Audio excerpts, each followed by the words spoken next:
Hello, everyone. Happy Sunday. We have about, a month or so left until the AP Lang exam. So I decided to hop on and hopefully answer some questions that students have as we prepare for the upcoming test.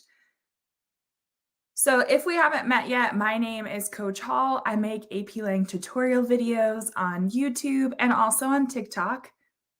And my goal is to help students prepare for the upcoming exam. I have about 4 years worth of videos over on YouTube in case you're trying to study, but I'm happy to answer questions that you might have about the AP Lang exam. So if you're just joining, feel free to like the live and also ask any questions that you have in the chat and the comments. I would be happy to answer. Hello, how are you? Yes, please ask any questions that you have about AP Lang. While we're waiting for people to join, I'll just kind of start talking about some of the common questions that I've been receiving because I know students have a lot of questions. One of the biggest questions I think is how can you prepare? So I think there's a couple things that students can or maybe should be doing. The good news is that the AP Lang test is not like, let's say, like A Push or AP Bio, where you have a lot to perhaps memorize. I know my students who are in A Push, they have like lots of notes that they have to take and things like that. And that's all well and good. In fact, if you are in a class like AP Gov, AP World, AP Euro, A Push, even AP Biology, what you're studying for in that class can actually help you in AP Lang because of the argument question. So if you're studying for one, especially because some of those tests are before the AP Lang test, then you're kind of studying for AP Lang as well, at least a little bit, because with the argument question, you have to use your own evidence. So that would be one thing, is just pay attention in your other classes. That is a great way to prepare for the upcoming exam. Welcome. If you're just joining, feel free to ask any questions that you have about AP Lang in the chat. I'm just going over some things that students can do in order to study or like prepare for the upcoming exam. So feel free to ask any questions that you have. We were talking about how one way you can prepare is simply by just studying for your other classes. History really helps because a lot of times students need real world examples for the argument essay. Something else that you can do to broaden your knowledge for the argument essay is to basically start reading current event articles and try to read from a variety of perspectives and maybe from a variety of different topics as well, because there's a lot of stuff happening right now. And not all of it is necessarily like mainstream media either. Like I was talking to my students last week about some of the things that we had seen on TikTok recently and how that may or may not convert to an essay. So that could be something important to do. If you like podcasts or TED Talks, those can be really good. There's a lot of really great historical podcasts out there. So like if you're trying to study for A Push and AP Lang, those podcasts can be really good. A couple that I like, I'm trying to think, Ridiculous History is pretty good. I have like a whole list of them that I used to listen to more regularly. I haven't listened to many historical podcasts lately, but there's a few that can be really good. So listening to podcasts can help because you can kind of study and get ready at the same time. Like if you're riding to school or if you are just like getting ready. Then you can, sorry, I saw like a random question in the chat, but it wasn't AP Lang related. If you're like getting ready and you're like listening to a podcast, you can kind of multitask. So that would be one thing to do. I would start with topics you're actually interested in. So if you have like a favorite athlete, or if you are really interested in like politics or economics, start with what you're interested in. A couple years ago, I had a student who wanted to go into pre-med, like when they went to college. And so they started looking into like different diseases that they were interested in and different like medical innovations. And I think they were able to kind of weave that into their essay for like what prompt it was that year. So really just start with something that interests you. And then I would say like, so current events, podcasts, TED Talks. Something else you can do to prepare is start studying for either the SAT or the ACT, because I know a lot of AP Lang students are juniors. And so some of the questions do overlap. So for instance, for SAT, if you look at the reading passages, the nonfiction passages, then those are good. I wouldn't really pay as much attention to the fiction passages because you're not going to get fiction on the AP Lang test. And on the SAT, they ask questions where it's like, what's the best evidence for the previous question? If you're like not doing the SAT, then maybe ignore those questions because they're not on the AP Lang test. But if you are, then obviously try those out too. The only other one that I can think of off the top of my head that's on SAT that's not on AP Lang is on the SAT. They also ask multiple choice questions about graphs and like charts and stuff. The only time you'll see that on AP Lang is possibly in the synthesis because they're going to give you either one or two. They've been leaning toward two visual text. And so they like to put something that has kind of like quantitative data, so like a chart or a graph for at least one of them. So if you want to get better at that, then try those multiple choice, but you're not going to get a graph on AP Lang reading. So that's how you can study for the reading portion and study for the SAT as well. There are released SAT tests. So I think there's like 10 total, but some of them are no longer publicly available, but you can Google them. And there's also some through Khan Academy. I'm pretty sure they're the same ones. Like they look the same to me. And so those are all something you could use to study. Thank you for the likes on TikTok, by the way. I really appreciate it. Just if you like the live and you find it valuable, tap your screen a couple times for me. As far as the writing and language, okay, so what you need to look for are the ones in the like they have like a question stem, meaning there's a question above it. So it's like the writer wants to add the following sentence, or like where should the writer move this sentence or rearrange things. Those are going to be like what's on the AP Lang test. Also anything with like transition words. So if the answer choices are like similarly, conversely, however, therefore, that's a question to focus on for sure. Okay, we have some questions coming in. Thank y'all. Let's see. How would you write the intro effectively before the thesis for essays? Okay, great question. Because here's the thing. On exam day, you're probably going to have a short intro, and that's totally okay. So it depends on which essay we're talking about, but you want to sort of contextualize the issue regardless of like which essay it is. So I tell my students aim for like 2, maybe 3 sentences before their thesis if possible. Worst case scenario is just a thesis. So here's what students sometimes do that can get cheesy really quickly. If you do this, like, please don't be offended. But like last year, one of the topics that they had to write about was STEM. So many essays started with like STEM, comma, science, technology, engineering, and math, comma, has become wildly popular over the last decade. Now, that's not a bad way to start. Like defining what it is not a bad way to start. In fact, for some prompts, I really do think you should define it, maybe like because you're trying to set parameters. So please don't think I'm saying like don't put a definition. But like when the definition is provided for you in the sources, then you probably don't need to define it. But if you need to like lead into it, great. But we see a lot of like this issue has been highly debated. So if that's how you need to start, great. I would try to think about for argument and synthesis, like what is the issue and why does it matter? Sometimes students like to show like both sides of it and then pick the side that they're on. That can be kind of helpful. For rhetorical analysis, my biggest recommendation would be if you need a couple sentences before your thesis to try to convey the rhetorical situation. So what I mean by that is like maybe take a sentence or two to tell us the historical context if you know it and if it's relevant, or like who's speaking and what their credentials are. You can cram all that into a thesis without having to separate it, but sometimes it's helpful to kind of separate it, especially if you know like sort of historically what's happening at the time. So like if let's say you get like a speech and it's like around World War II, like if you know outside knowledge of that, you can kind of put that in and then lead into your thesis. So kind of like tell us more broadly what was happening, either like nationally or globally, and then funnel it down to like the actual speech that you're talking about, and then your thesis with the rhetorical choices, and then the message, argument, or purpose. So I like to think of it as like an inverted triangle. Start broad and then go to specific. So those are just some general tips. Oh, thank you for the, what is that? Okay, it's a gift, and is it roller skates? I'm so sorry, but thank you so much for sending that. Survival 2006. Thank you. Hello, how are you? So that's what I would say for intros. Make sure you have a clear thesis, and like for argument, especially make sure you're actually using the language of the prompt in your thesis, like not like word for word, but if the topic is a couple years ago, it was the value of striving for perfection, then you should include the phrase striving for perfection, because sometimes when students just zero in on perfection, then they kind of change the prompt. Like, so they're not asking you, is perfection valuable? They're asking, is striving for perfection valuable? And those are technically two different things. Like they're similar, but just FYI.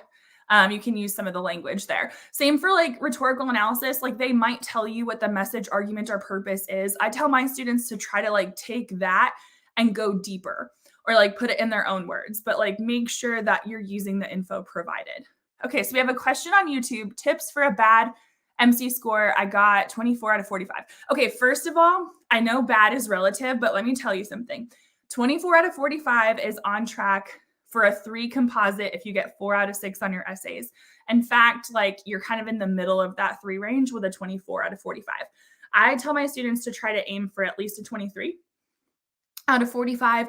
Technically, like I've done the math before with what information we know, and technically you can go a little bit lower than that and make 4 out of 6 on your essays and still get a 3. But I tell my students like 23 out of 45 is the goal. So if you are like shooting for a 5 composite, then yeah, 24 out of 45 might not be what you're looking for. But if you're like, I want like a 3 or maybe a 4 composite, then a 24 is not that bad. I also don't know what your essay scores are, so just kind of keep that in mind. You said you're good at essays. Okay, so if we want to increase that multiple choice, I'm going to assume the situation is we're trying to increase our composite score here. First thing I would ask you if you were one of my students is I would say, okay, how did we get those 24 points? So let's say there were 23 questions about reading and 22 in the writing. What were your subscores? So let's say there's 23 reading questions. How many did you get right out of reading? And there's 22 writing. How many did you get right for the writing? Because if you had like maybe 10 out of 23, but then you got like a bunch of your writing correct, then that would tell me, hey, you need to put your focus on the writing questions because that's your strength. And let's try to tweak a few things with the reading. Because if we're trying to get maybe like 4 or 5 more points here, and we know that writing is our strength, then you might want to start there. So like on test day, you might want to start with the writing questions. I had a couple students last year do that. I had a student who last year we did 3 practice tests from the College Board on AP Classroom, printed them out. She got to do them.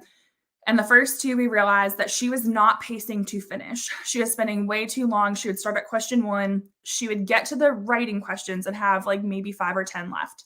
And she would just have to like, we call it straight line bubbling, meaning like she just chose a letter and went for it. So then the 3rd test, I was like, hey, I want you to try something. I want you to start with the writing questions. You know, it's passage 3. You know, it's going to say this is a draft at the top. So go there, start there. And like your accuracy has been super good. Like let's say she answered 10 questions. She was getting 10 out of 10. She just didn't have enough time to finish. And I was like, I don't care how long it takes. Don't take too long, but start there, answer all those, and then go back to the reading.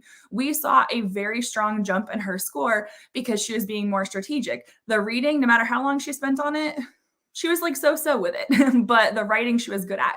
So if you're struggling with your multiple choice, that's what I would have you focus on is like, what are your strengths and weaknesses? Are you better at one type of question than the other? And then also, are you noticing any trends? So for instance, if there's like certain questions where you're like always getting it wrong, focus on that type of question, like maybe look up some SAT questions for that skill, but also know that on test day, like we're not going to stress about it.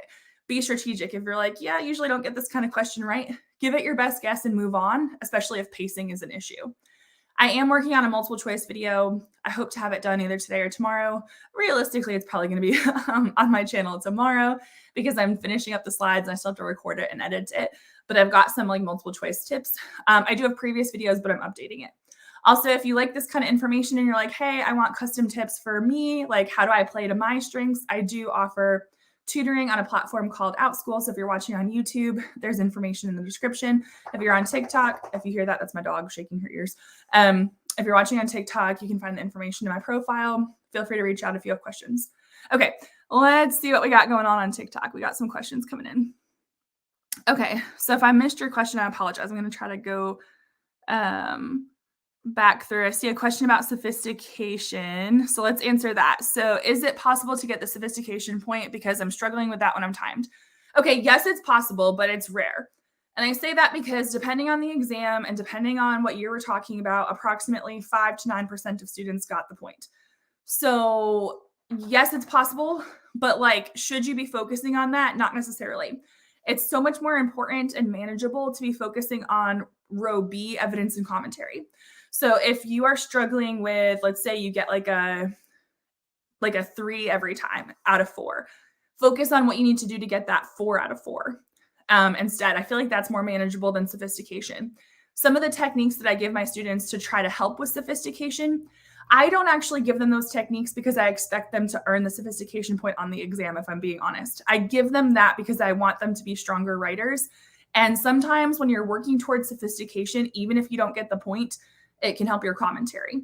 Or it can help your style, but maybe not enough to earn the sophistication point, but you still come out of it a better writer. So yes, you can actually earn sophistication, but do I think most students need to focus on that point? Honestly, no. I think evidence and commentary is more important and more manageable as well. But I do have some videos. I actually put one out maybe 2 weeks ago about rhetorical analysis sophistication. So if you're interested in that, it's on my YouTube channel. Okay, in my practice essays, I've always scored a 4. How do you think, or do you think it's likely to get a 4 in my real essay? It can be. If your teacher grades very like in line with the rubric, because some teachers, it's kind of weird. So some teachers grade more harshly. Like they have their own class standards versus the exam, and that's totally valid. Like it can be frustrating, but they're trying to make you better.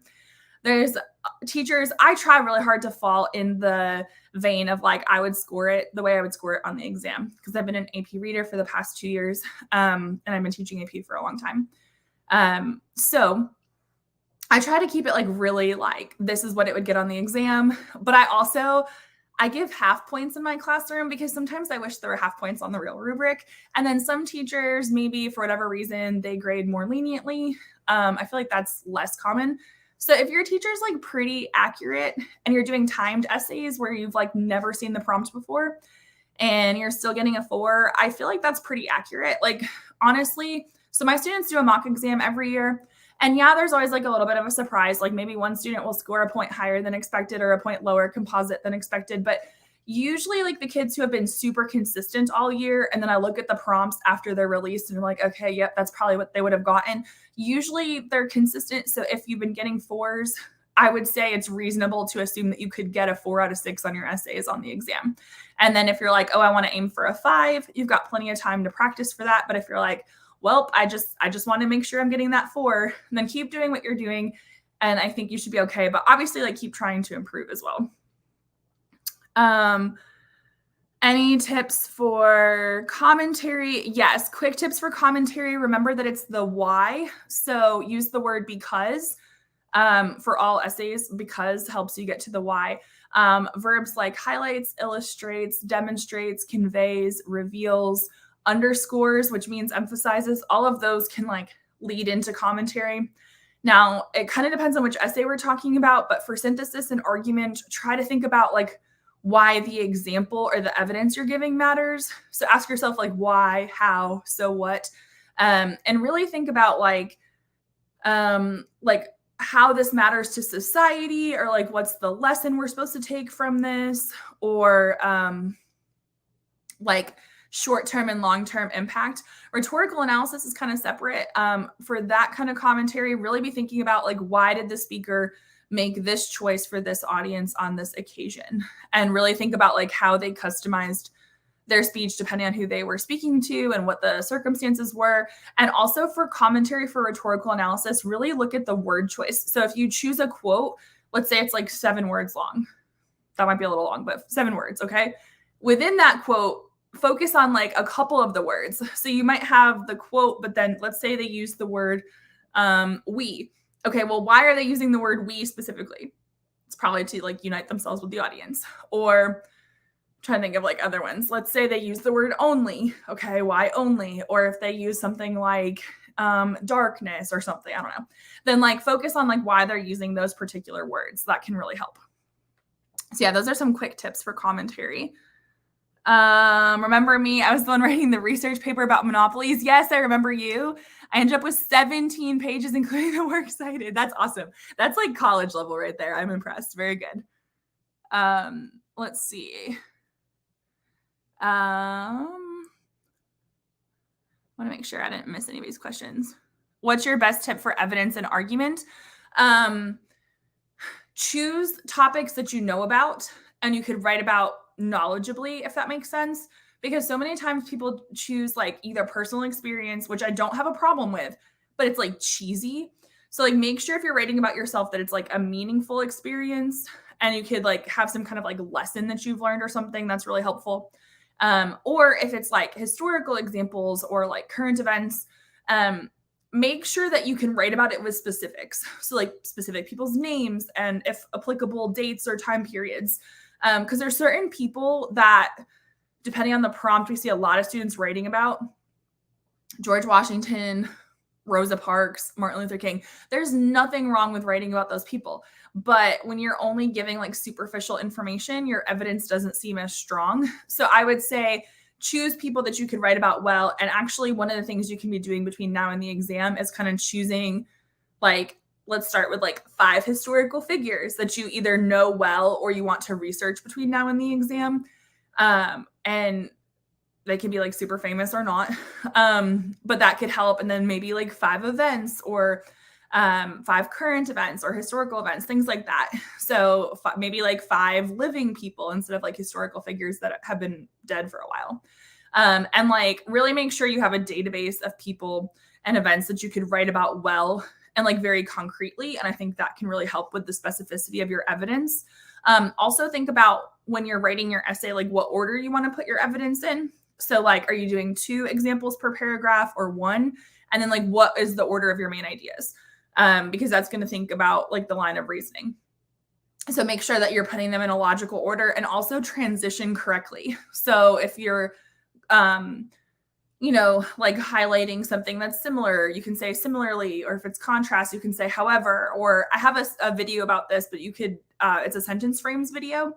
So if you need like more sentence frames, I have one for rhetorical analysis and one for synthesis and argument. But like one way to transition would be like whatever the topic is not just limited to, and then you'd say like your main idea, let's say it's sports. It also happens in science. And that way you're kind of linking your ideas. So that would imply that the previous paragraph was about sports and this new paragraph is about science, but they're linked because they both relate to the issue that you're analyzing. So there's ways to create that line of reasoning as well. And that can really help. Is it hard to get a 5 on this test? That's relative. I would say, I think I can't remember the exact data, but I feel like comparatively scores for AP, well, it's hard because like AP Lang is one of the biggest like tests that they offer, if not the biggest, like the most people take it. So like, I feel like that might kind of skew the data a little bit, but like, I also like, I know of plenty of students who have gotten a 5. Some of them where it was very expected. We've also had some where it was a pleasant surprise. I've also had some where it's like, I really thought they were going to get it, but they got a 4 and that's not a big deal. So I don't want to say it's like easy or hard, but if you are a strong student, it's manageable. But please remember that like you are more than a test score. I know high school students put a lot of pressure on themselves. How could I increase the complexity of my writing to make it more complex? Okay, so there's a couple different ways you could do this.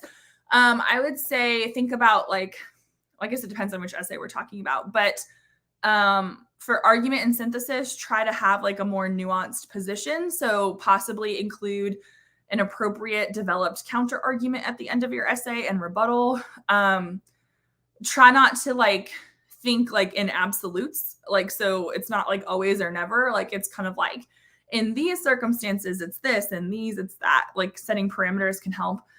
For rhetorical analysis, really digging into like the complexity or tension within the passage and like thinking about the relationship between like speaker and audience, because a lot of times there's some complexity there or tension there, depending on like who's speaking and what the relationship with the audience is. So it's usually like speaker audience tension, or it's like there's tension because of what they're talking about, like the historical significance. So analyzing that tension can help. Stylistically, if you work on incorporating more advanced language, make sure you're using the words correctly. But also advanced punctuation like colons, semicolons, dashes. I feel like, I mean, people need to use semicolons correctly. Most people, like I've seen a lot of people use it incorrectly, but to me, a semicolon isn't as impressive as like when I see a student using colons or dashes correctly. Those kind of stand out a little bit more. But like colons and dashes can offset info at the end of a sentence, whereas a semicolon kind of balances ideas. And so if you can use that kind of advanced punctuation appropriately, like not every sentence, that can help with the complexity of your writing style as well. My teacher insists on 3 bodies, but every sample has 2 for argument. What do you think? So I don't want to contradict your teacher because it's probably that they're trying to make you a stronger writer. So I'm going to speak to what happens in my classroom. When I first started teaching AP Lang, I had probably about half my students write 2 body paragraphs and half write 3. I don't know that any of my current students have written 3 body paragraphs in a timed essay this year or last year. Maybe a couple last year. I had 1 or 2 students who would do 3 last year. And I don't think it's like they're worse writers by any means. In fact, if anything, they're stronger writers. And if anything, like because I've taught it more, I'm a better teacher than I used to be. I think what's happening is we're trying to be more realistic with what students can do in 40 minutes. And I tend to be the type of teacher that requires my students, or at least recommends, that they develop. I would rather have them develop 2 ideas very thoroughly and very well, as opposed to like spreading themselves too thin and having 3 body paragraphs. But that is like the type of students that I work with. I tutor some students who their teachers require 3 body paragraphs, and they're able to write 3 body paragraphs, and their essays score just as well, and they have just as good ideas as the 2 body paragraph essays. So part of it, I think, is like how you're trained to write. And then part of it, I think, is like how you are, like what your writing style is. I will say, though, I have seen a lot of cases where a student pushed themselves for 3 body paragraphs, and I couldn't help but think, like, I wonder what would have happened if they had just done 2. Like if they had spent the time for the 3rd body paragraph trying to develop the other 2, would those body paragraphs have been stronger? Because to get a 4 in evidence and commentary, you need to be really consistent. And for some of my students, I feel like it's easier for them to be consistent over 2 body paragraphs as opposed to 3, if that makes sense. So I think it really, on exam day, it depends. On exam day, you're stressed out.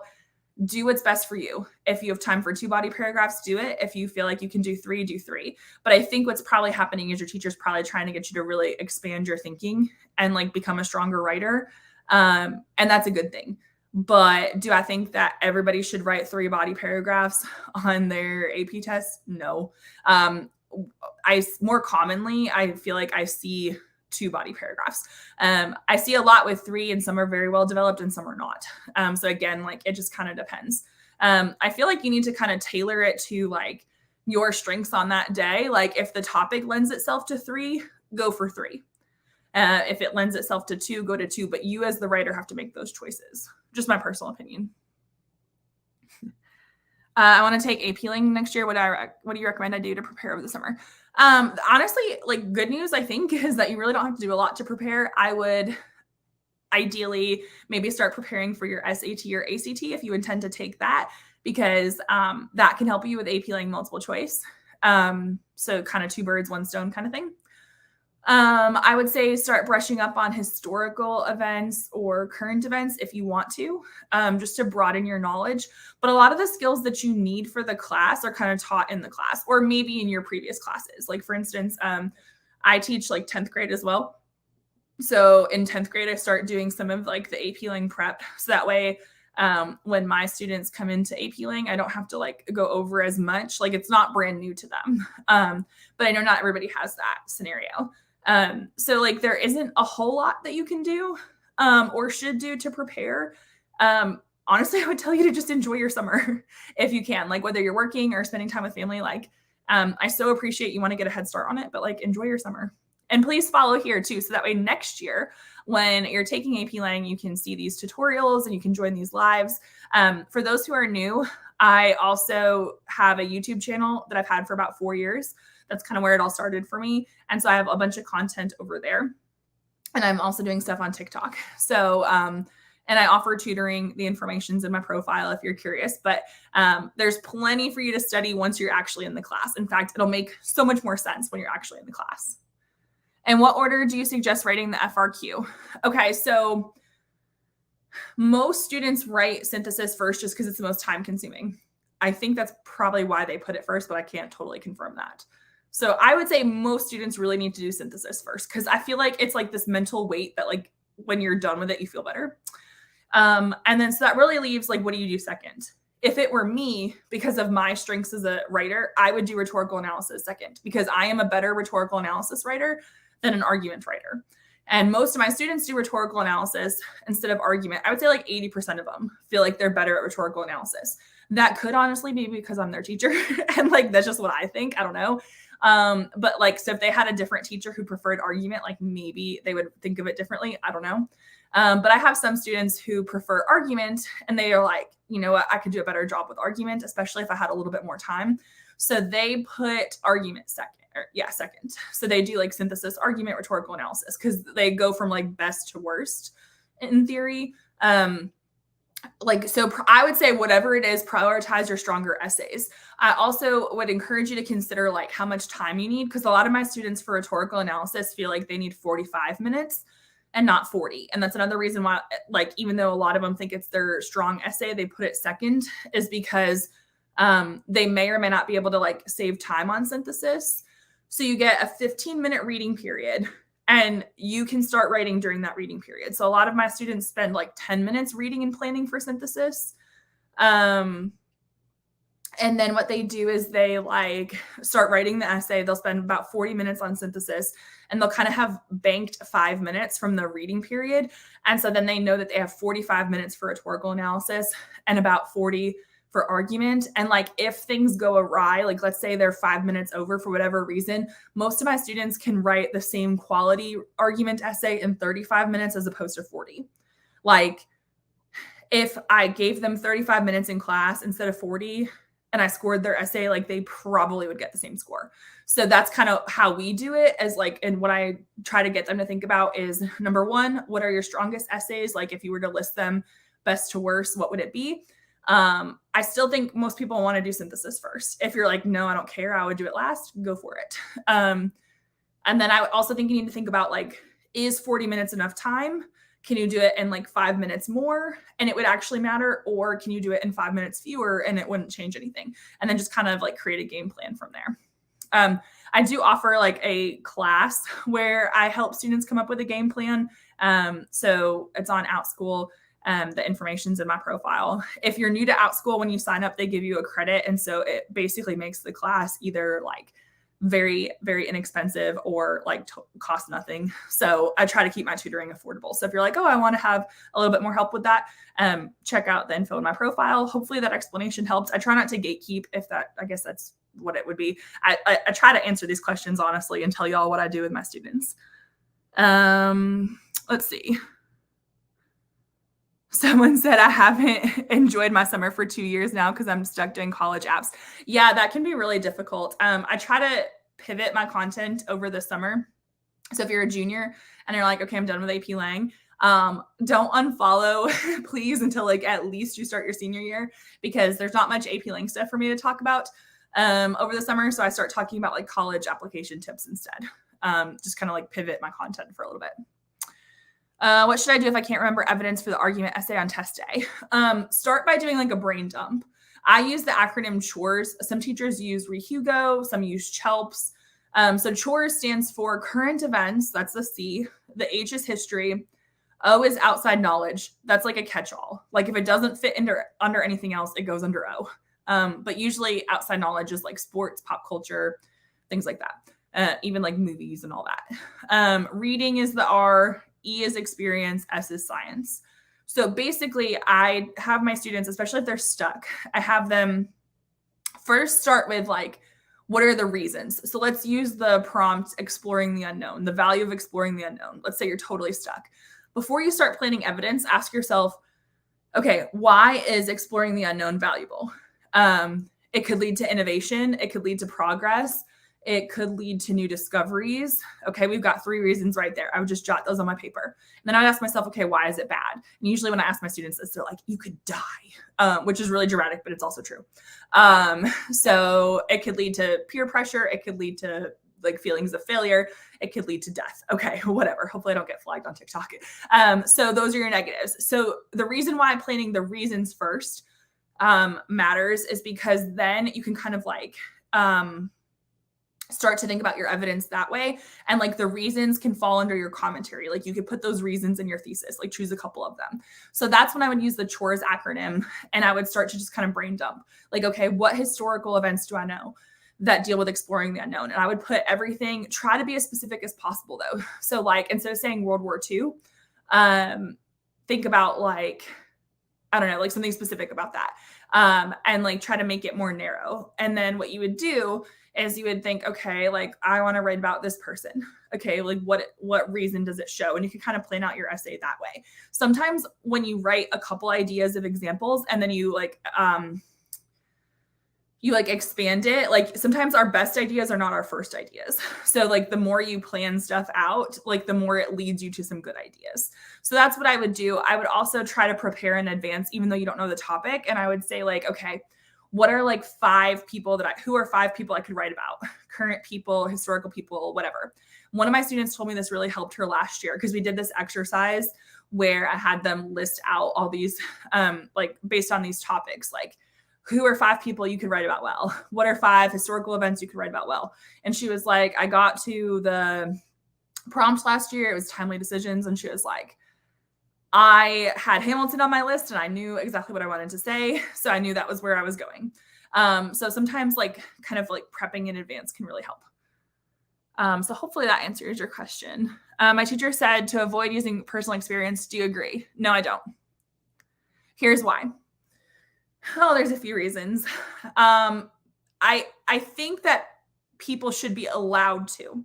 But as a student, I think you need to be really careful with what you're talking about for personal experience. It needs to be something meaningful. I have a video on my channel about how to write about personal experience. So if you want to kind of see what that looks like, there's some examples in that video. Many students on the exam write about personal experience, especially for prompts like the past 2 years where it was like timely decisions, striving for perfection. Sometimes, if we're being realistic, if you have 40 minutes to write an essay and you have to plan it, organize your thoughts, and write the essay, and you're going for a high score or at least like a 4 out of 6, sometimes under pressure, it can be really hard to come up with historical figures or current events, or maybe you have like an idea, but you couldn't write about it well.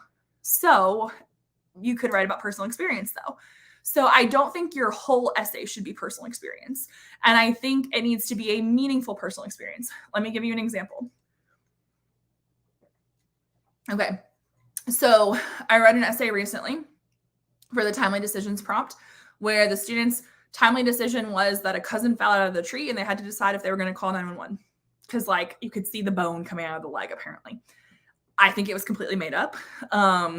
I know the student, so like I know their writing, and this just kind of like as a teacher, I was like, I don't know if this is real, but like I can't hold it against them.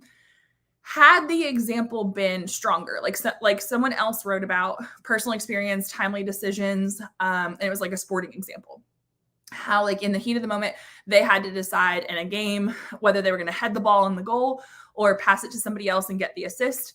And they had to like very quickly think about like how accurate they were going to be, the positions that people had, and like the goal was to score a goal and like what was going to get it there. The execution of the soccer example was better because even though they were both kind of like personal experience, it was like more realistic. It was answering the question better. So it was just more like better executed. And even though it was something kind of trivial, it spoke to this like higher idea of like sometimes you have to make like very quick decisions in the moment, but they're timely because it's like the best decision you can make at the time, if that makes sense. And you have to kind of quickly assess the needs, and therefore you can't really regret it. You just got to do what you got to do. And so both were personal experience, but like one elevated the quality of the essay, the other kind of brought it down. So it's not that you can't write about personal experience, it's just that you need to do it well. So think about like, does the example I'm proving, like, is it specific? Does it actually prove my point? Does it relate to my thesis? And like, is it meaningful? Like, is it something that somebody could read and it's believable and it's easy to understand the message? Because you have to get to that. Like, you have to get to the message behind it. And like the cousin falling out of the tree example, like there was not really a moral there. Like, it just was kind of like, and this is why quick decisions are valuable. Like, he got quicker medical treatment, which is true. but it just fell flat. So I really think that with personal experience, yes, you can write about it. I think under pressure, sometimes that's the first thing students come up with. And I think we, as teachers, we need to give kids a little bit of slack because you're writing an essay in 40 minutes. So anyway, like not to contradict a teacher, it's just that like I have a different perspective on it. And I'm not saying I'm right. It's just that I don't look at it as like, oh, you shouldn't be writing about that. I look at it as is your personal experience a good example or not? Like, because it doesn't matter to me what you write about as long as it proves your point and helps your essay. And quite frankly, there's times where like, if I were to think back to who I was in high school and what I would have written about, I probably would have written about personal experience too. And I was a decent writer. Like I really was. I didn't take AP Lang. We didn't offer it at our school, but like y'all are 16 or 17 years old. Like it's like, just write what you know. I don't know. I think now if this were like an essay where you had like a week to complete it, should you use personal experience? Probably not. So what I want, like I teach college English. Do I want my college English students including personal experience in their essays? Usually no, but they're not my AP students. There's a difference. So anyway, that's my little rant about personal experience. Sorry if that was a little preachy. I did an essay prompt for school and I decided to use pop culture. Okay, that's cool. Like, honestly, I've enjoyed reading some of the pop culture references, especially if it's one that I know. So always assume that your reader does not know because readers range. Like, I'm 32. I'm at like the lower age range of readers, but there's a lot of us who are in our like late 20s, early 30s who are AP readers. Then there's like the people in their like 40s or so and like 50s. And then there's even some that are older than that. And like we come from all over the US. Some are international, some are grading in person in Tampa, some are grading at home. So like you've got all different walks of life from your AP readers. So like assume that your reader doesn't know because you could get a person like me who like maybe has like, I don't know, is maybe more in touch with pop culture, or you could get somebody who like isn't, and you kind of have to tailor it to both. But here's the thing, even if I know somebody's reference, if they don't put it on paper, like if they don't connect the dots and tell me like who the person was and what they're famous for and how it relates to their thesis, then even if I know it, I can't give you credit for it. So always write it as if the person doesn't know. Spend a couple sentences explaining the backstory, the context, the specific details, and then move into your commentary. That really helps. Whoops. Sorry, I was trying to scroll and it like went the wrong way. Let's see. Are there any specific figures that should be studied for argument? That's a great question. So I don't have a list of who I'm like, oh, you should absolutely study these people, because I think it kind of depends on what you're interested in. That being said, if I would make your own list and I would maybe choose like 3 to 5 current people, doesn't like, choose like, male, female, American, international, like whatever, just like try to make sure they're diverse in whatever, like young, old, like try to make it a diverse list that way. And then maybe look at like some historical figures, like turn of the century, 1900s ish, like that range. And then maybe go back to like the 1700s or even further. Like, I had a student one year write about, because they were in world history and apparently they had done this whole thing on Genghis Khan. So then it became this thing where like they would try to put Genghis Khan in every argument essay that they wrote for me. And no, it was not always successful, but it was kind of funny. And so like choose maybe a couple like ancient figures like Julius Caesar, stuff like that. So just choose people that you already know about or are interested in. But if I gave everybody the same list, it would be really boring. So like make your own list of people that are interesting, and maybe choose a couple people that are more obscure.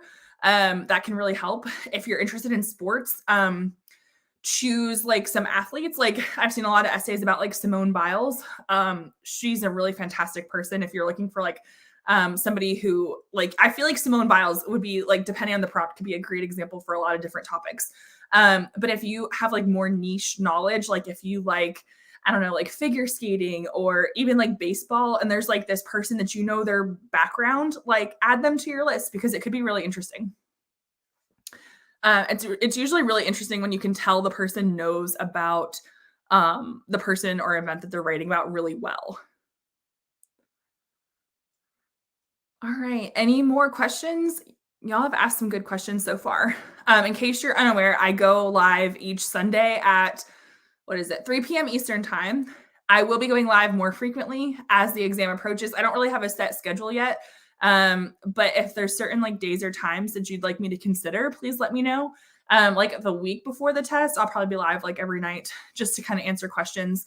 Also tonight at 7 p.m. Eastern, I'll be going live on Tim Friedis's channel, The Garden of English. He and I are tag teaming a Q&A there. So if you happen to be free at 7 p.m., the channel on YouTube for that is Garden of English. My channel is Coach Hall Writes. We'll be live on his channel. And if you need like extra study stuff, please check out my TikTok or YouTube videos. I'm going to be going live, like I said, at least once a week. And also on TikTok, I started yesterday, but I'm doing like one or more posts a day to help students. So if you have questions, like feel free to ask, and I would be happy to like make a video response if appropriate. Because I just want to make sure my content is helpful. And I will be organizing TikTok based on playlists. I just haven't really quite gotten that far yet. But on YouTube, I have playlists too. So if you're like, I just want to know about rhetorical analysis, you can definitely like do it that way. Like just like go through that. And then personally, if it were me, I would sort of prioritize more recent videos of mine. But like there's stuff from like a year, 2, 3 years ago that is still relevant. So yeah. Any more questions? If you found this helpful, I would greatly appreciate like a like. Just tap your screen on TikTok. And I'll just stay on for another couple minutes to answer any more remaining questions. If you think of something and you like didn't get a chance to ask it, then feel free to like go to a recent video and like post a comment, and I'd be happy to answer. Because I've gotten some questions lately about like, how do we prepare, or could I use this to study, and things like that. And I think those are questions that benefit everybody. So if you have a question, feel free to type it here before we close. I'll stay on for a few more minutes, or just go to a recent video and ask.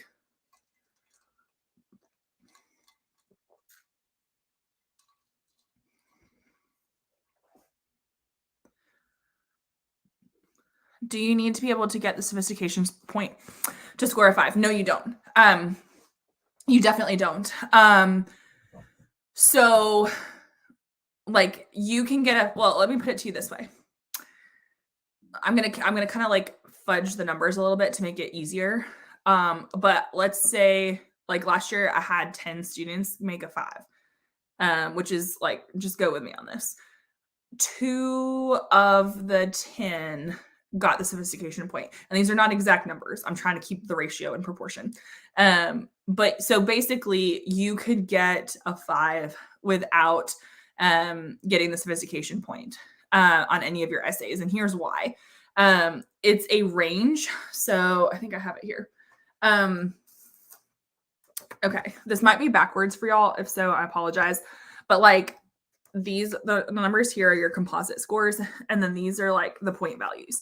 So what you do is each multiple choice is worth 1 point. In each essay, you're going to take your essay score. Let's say it's a 4 out of 6, and you're going to multiply it by 3.0566. And so if you were to do that, and like, so you're going to add your multiple choice and your essays, and then you round it. So remember, you have 3 essays. You're going to get a number. And so like if it falls in the 0 to 35, then you get a 1, 36 to 51 is a 2, 52 to 62 is a 3, 63 to 72 is a 4, and then 73 to 100 is a 5. So it is possible to like not make a perfect 6 out of 6 on your essays and still score a 5. You just have to get like the right number of points, if you will. There is nothing in anything from the College Board that's like, oh, you can't get a 5 if you don't have a 6 on one of your essays. So hopefully that's encouraging. Let's see. How do you recommend coming up with points for argumentative essays? So the way I sort of approach it is like, I take the topic. Let's do striving for perfection, because that was a couple years ago. And before I start trying to plan evidence, I would ask myself, okay, why is striving for perfection valuable? And I would come up with reasons. Well, I don't know. It could lead to innovation. It could lead to personal growth. It could help you realize your potential. So I would write those down on my paper. And then I would ask myself, okay, when is it harmful or why is it harmful? And I would say like it leads to too much pressure, anxiety, whatever. So then I would say, okay, I have maybe more reasons or stronger reasons for the yes, it's valuable. So I'm going to kind of lean my argument that way. And so then I would think, okay, what could I write about? And I use the acronym CHORES. So current events, history, outside knowledge, reading, experiences, and science. And I would just kind of brain dump like, okay, what current events do I know that deal with striving for perfection? And if you're like, I can't think of anything, go to your next category. Because I don't expect my students to have like an even number of entries per category. Usually for my students, current events, history, and outside knowledge are their top ones, sometimes experience, depending on the prompt. Usually reading is like their lowest, just because like, I don't know, like it's hard. I don't know. If I allow them to put movies and TV in that category, then it becomes better, but usually we put that under O. And then like science is also usually kind of low. It depends on the topic though. The students who've taken AP Bio sometimes have like random science knowledge to throw in there. So anyway, then you think about like, okay, here's all my ideas. Which ones could I write about best? And it's like, okay, I could write about this person. Well, what reason does it match up to? And then you can kind of start to plan out your thesis and your main ideas that way. That's kind of how my brain works. Not everybody does it that way, but I think it can be helpful to think of reasons and then just kind of brain dump your evidence and then think about like, what can I write about best? Because even if you're struggling to come up with evidence, like which topics could you write about best? Like which people could you write about most specifically? Hello, Miss Adams. Thank you so much for commenting. Let's see. I think I answered that one. Do you have any tips for multiple choice? Actually, I'm working on a video right now about multiple choice. I have some previous videos. The downside with multiple choice is like, because of copyright, I can't put the questions on my screen.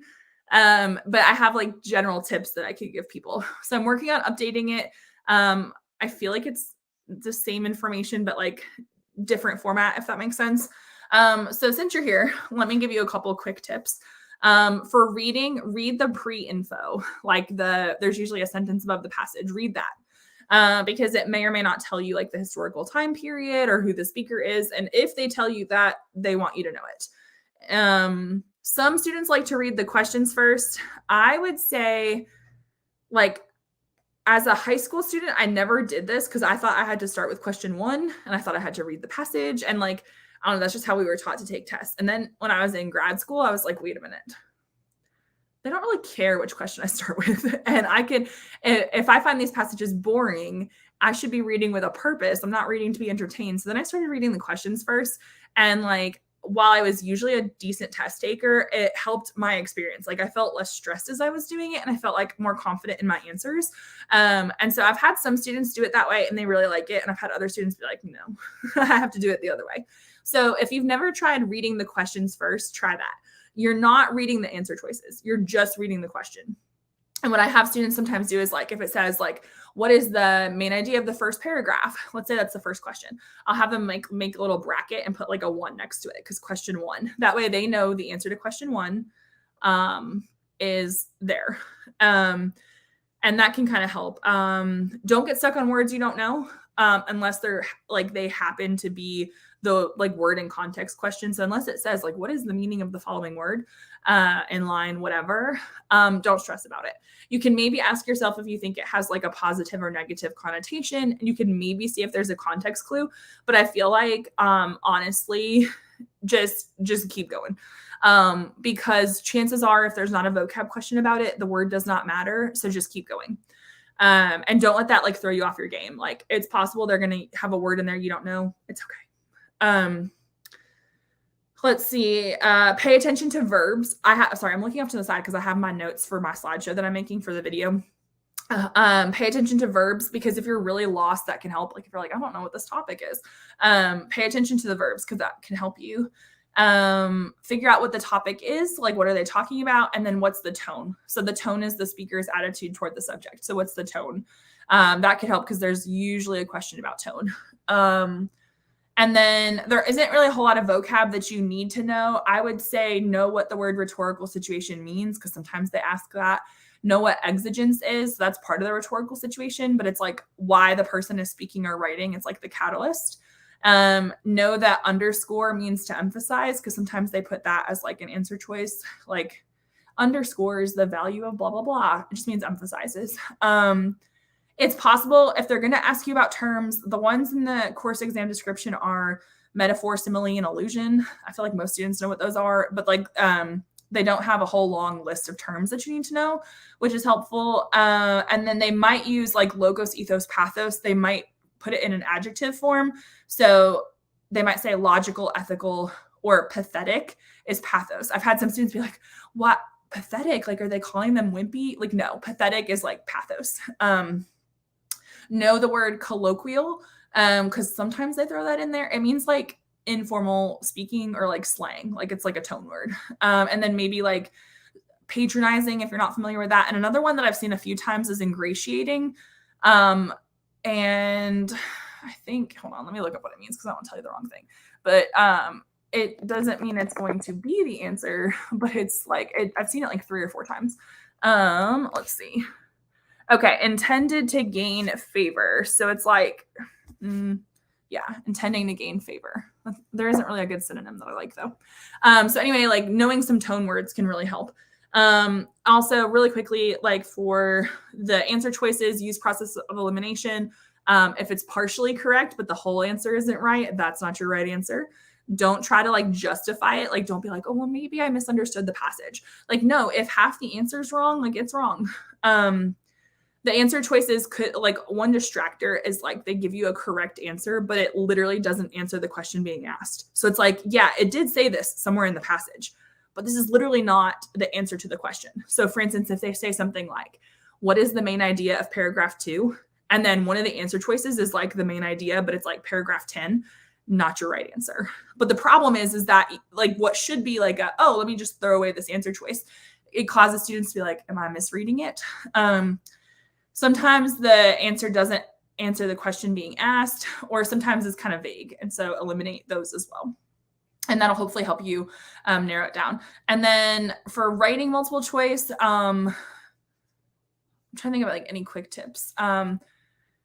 They might ask you about adding and deleting sentences. We only add sentences if they're valuable, if they're on topic, and if they're not interrupting something. Because I've noticed the more I've been tutoring students for like SAT prep and stuff, the more like they'll have a sentence where it's like the 2 sentences go together really well. Like they flow, they reference each other, and then they're like, let's put a sentence here in between. And it's like, no. Like don't interrupt the flow either, because it'll say like, the second sentence will say like, this means, or this something. Well, this has to refer to something. So don't interrupt the sentence if it flows well. And don't add info that's like not relevant to the main idea just because it sounds good or things like that. Those you can practice with the SAT though. Do you have any tips for time management? Yes. So for multiple choice, don't spend too long on any one particular question. You probably will spend a little bit more time on the reading than the writing, because usually the reading questions are more dense and take a little bit longer. But all multiple choice questions are worth the same. It doesn't matter if it's the hardest question or the easiest question, it's still 1 point. So don't waste time trying to be a perfectionist. Answer all multiple choice questions. Do not leave anything blank. That means if you're running out of time, you've got like 2 minutes left, which there should be a clock in your room, and they're supposed to kind of tell you, I can't remember if it's 5 minutes left or 10 minutes left, but like I tell my students to get a watch, not a smartwatch, can't be a Fitbit, can't be Apple Watch. What my students do is they go, sorry, my accent is coming out. Like I'm sounding really country right now. And I'm not actually born in the country. I just lived in Arkansas for too long. So my students will go to Walmart and they will get like a $5 watch, and usually like the cheaper and cheesier, the better. So like a couple years ago, they had a competition to see who could get like the cheesiest watch. And so get like, I don't know, one kid got like LOL dolls, somebody got Sonic, somebody got Spider-Man. And if you take multiple AP tests, you can use it for that too. And the digital watches are usually really helpful. And if you have siblings or cousins, you can give them the watch when you're done. And that way you can tell like, okay, I've got 2 minutes left in case you can't see the clock in your room. And then you can say, okay, I've got to bubble in answers for all of these. And then that if you have 10 questions left, you bubble in everything. And then if you can, in like 30 seconds, like quickly answer one, go for it. But otherwise, just make sure you have everything answered, even if it's a guess. Other pacing tips for essays, have a game plan in advance if you can. Obviously, sometimes plans change, but prioritize the essays that you think are stronger. Most of my students still start with synthesis because it's the most time consuming, but I have them break up their time. Like before exam day, I say you have 2 hours and 15 minutes. So I want to know what you intend to spend that 2 hours and 15 minutes on. Like, how much time do you think you need to read the synthesis sources? How much time do you think you need to plan? And some of them get like super specific. How long can you write the essay in? And then like basically they have to like figure out how to allot for their time. And it might be that on exam day, a prompt might take a little bit more time or less time than they had anticipated, but at least that way they have a plan. Because here's what sometimes happens. Sometimes students are like in their groove and they're like, oh, I just need 10 more minutes. Well, that 10 minutes has to come from somewhere. And if you've already written like a 4 out of 6, and even if you keep writing, it's maybe going to be at best a 5 out of 6. But if you only have 10 minutes to write your last essay because you have really mismanaged your time, then we don't need to be going for the higher scores. We need to make sure we have 3 essays that are like coherent, if that makes sense. So like we need to figure out like how much time we should be spending. Because I have had some students in the past that I've worked with, especially a couple tutoring students, where like in a perfect world, they would have 60 minutes per essay. And if they did, they would get great scores, but it's like, you don't have 60 minutes, you have 40. So how are we going to spend these 40 minutes? And like, it gets down to like the point where we talk about, okay, you need at least one strong body paragraph. So like, what are you going to do in these scenarios? And I don't say that to like stress anybody out, but just like have a game plan, like try to figure out, okay, this is my ideal plan. And then like best case scenario, worst case scenario. That way you're hopefully not caught off guard, if that makes sense. Definitely attempt all 3 essays, get at least a thesis and 1 body paragraph. Ideally, you would have like a full essay, like you would have at least like an intro and maybe 2 body paragraphs, but at the very least, a thesis and a full body paragraph if you can, because you can still score well with that. More scared for multiple choice. I think multiple choice is probably the scarier part of the test, if I'm being honest, because I feel like with writing, you can kind of like write yourself into a score, whereas multiple choice, it's like, it's either right or wrong. But the good news is you have multiple questions. So hopefully that can kind of help. That was helpful. Good. I'm glad. Thank you so much. Can you use books or movies as evidence? Technically, yes. Some teachers and readers don't prefer it, but my thought is you are writing under duress for a prompt you've never seen. So if it is the best example you could give, go for it. I prefer real world examples. I would also say like, don't only write about movies and TV, but like in general, you got to make those calls for yourself. Like if you're like, I could definitely write about this and it would be solid, it would prove my point, then go for it. But like I usually encourage my students to write about something real world or pair it with something. Like one of my students this year, I don't know. She was convinced. She was like, I want to write about the movie. Like, I think it was like Interstellar. And I was like, I don't know if that's a great idea. And she's like, but I'm going to pair it with the space race. And I should have known when she said it, like, because I thought she was messing with me. I should have known when she said it that way that she was going to write a really good essay because it's just how she is. But like most people could not do that, which is why I was a little bit skeptical. But like what worked is she had like a really unique line of reasoning between the fictional example and the real world example. If she had just stopped at the movie, then maybe it wouldn't have been as strong. So can you use them? Technically, yes, just use good discernment. Like, should I write about it? Is this the best evidence that I could come up with? And like, can I write about it specifically? Because like, I'm going to be honest, like sometimes if I were in your shoes, like as a student, there might be like, I might want to write about like my favorite TV show, but if I could do it well, and that's the best thing I could write about in the moment, then like, why not? I think sometimes as teachers, it's like what we want our students to do under ideal conditions is not being, how do I say this? Like the exam's not ideal conditions. Like, so just do what you need to do to write a strong essay. Well, do what you need to do that's like ethical. Obviously don't cheat. Is there a rhetorical device for guilt trip? That's a good question because my students have asked me that too. And I don't know of an actual device that means guilt tripping.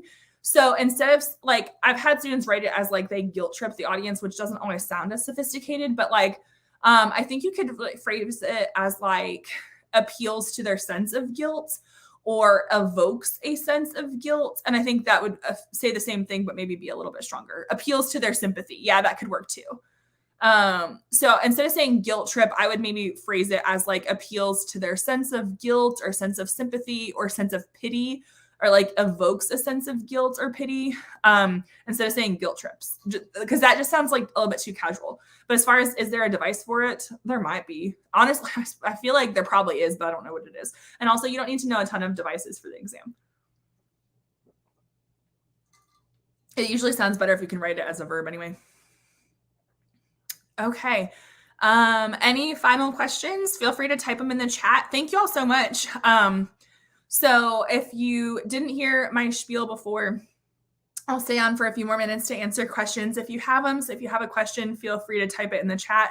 But I go live each Sunday, 3 p.m. Eastern.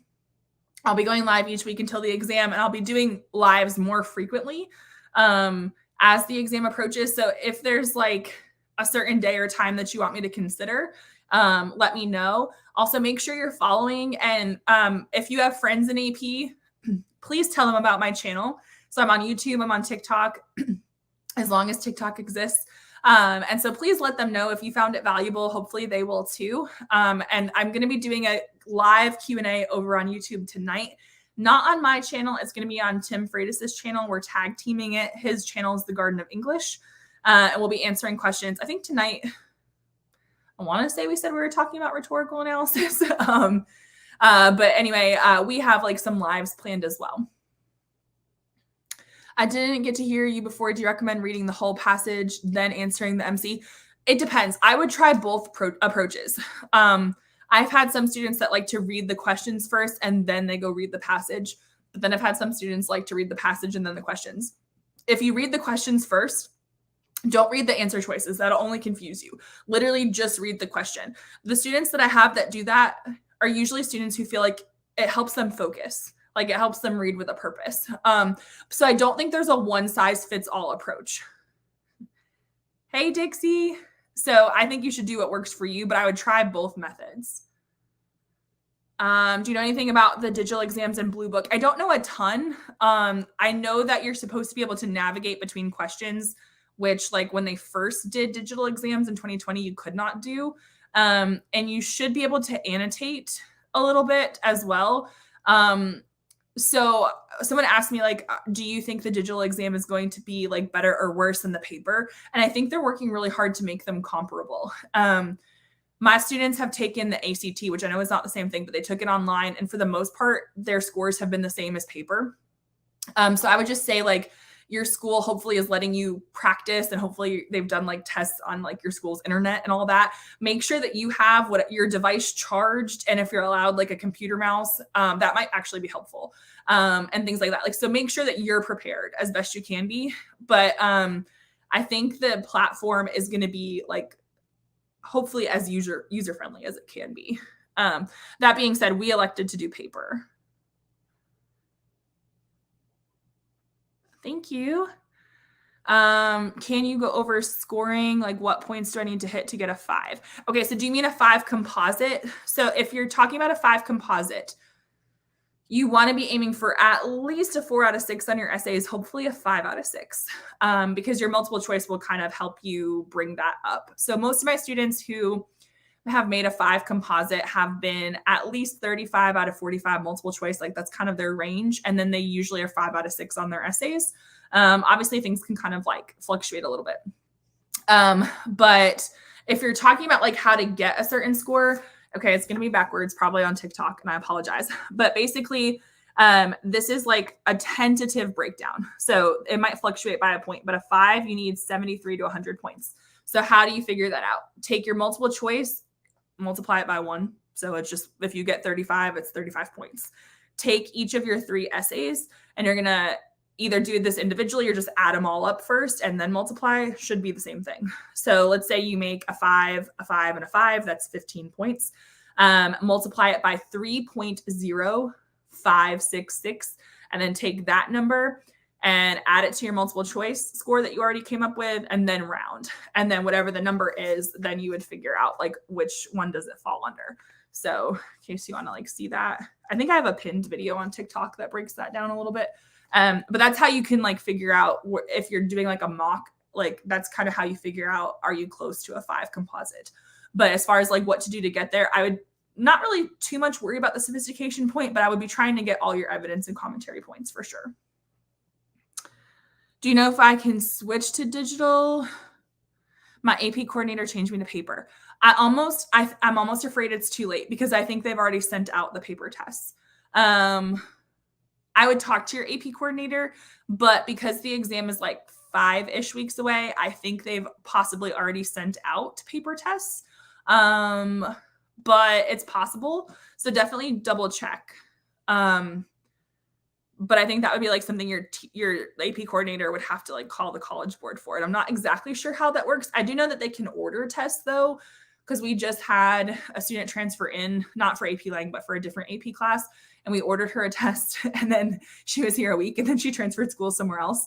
So then we had to like cancel her test kind of thing. So like I think that's a separate issue, but they maybe could tell you what to do. Thank you for all your effort. You're so welcome. But hopefully if you want digital, they'll let you switch, but I don't really know what the time frame is. I know like with so many people taking AP Lang and all the AP tests, it might not be possible this late. But the good news is I think you'll do okay regardless. Like just really focus on like the task at hand. So for multiple choice, ask yourself like, okay, what are they really asking me here, and kind of narrow it down, because in that sense it really shouldn't matter whether it's digital or paper. And like same thing for the essays, like really focus on like what do I need to do for rhetorical analysis, or what do I need to do for synthesis, because I've been trying to talk to my own students about this, like, okay, what do they really want you to do for these upper level scores, and like what's your best case and worst case scenario kind of thing, because like the task of rhetorical analysis does not change regardless of the prompt. And that kind of thing. So if you're really level-headed about it and like, just like, okay, I'm taking the digital test, here's what I got to do, or I'm taking the paper test, here's what I got to do. Hopefully that can help. I wish I had been more, I guess, strategic like that in high school. I would like get super nervous for standardized testing, but like, I wish I had thought of it like a game. Like I just need to earn as many points as possible. Because then maybe that would have helped. I don't know. Maybe it would have stressed me out more. Saving AP Lang kids all over the nation. Well, thank you. My weakest is rhetorical analysis. It can be hard. It's usually the lowest scoring essay. Argument and rhetorical kind of alternate as far as like which one has the lowest average. It's my favorite. Not that matters, but I have lots of YouTube content for rhetorical analysis if you want a little bit of extra help. But I think like once you kind of understand what rhetorical analysis is, hopefully you can at least kind of get like a 130 if that's what you're aiming for. Like I feel like there's kind of like a checklist of do this. So you want to focus on analyzing chronologically if possible. So what are they doing in the beginning, the middle, and the end, or like first half, second half? Make sure that you have evidence, ideally shorter quotes that you can kind of weave into a sentence of your own. Examine the word choice or details of those quotes. And then the commentary is usually what sets people apart. And that's going to be stronger commentary is going to explain why. So like, why are they making this choice for this audience on this occasion? And I've even had students like quite literally write that, like the speaker made this choice for this audience of, I don't know, activists because they shared similar values and like, that kind of thing. Like sometimes you just kind of got to answer the question. And that can really help. But if you want help with rhetorical analysis, one thing that might help you is I have a pretty recent video on my channel about rhetorical analysis sentence frames. So if you feel like you get stuck and you're like, I don't really know how to write it, like I have good ideas, but I don't know how to put them on paper, then check out the sentence frames video because that can really help you as well.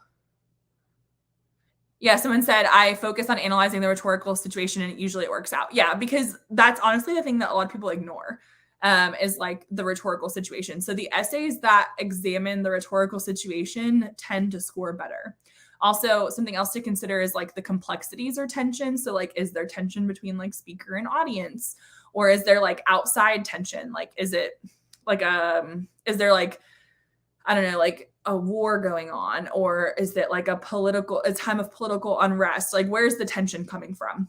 Because for instance, last week in class, my students looked at two speeches. One, they're from the College Board. One was an RNC speech and one was a DNC speech. And like in both cases, two totally different rhetorical situations, but the speaker was speaking to their party. So no tension there, no speaker audience tension. But the tension came from like the surrounding like circumstances. So like one of them was from 1968, and there was a lot going on historically at that time with like protesting, civil unrest, civil rights, Vietnam, Cold War. So like it was external tension. Whereas like if you're familiar with the Abigail Adams prompt where she's writing to her son, but she's basically writing about how he's going on this trip that he didn't want to go on.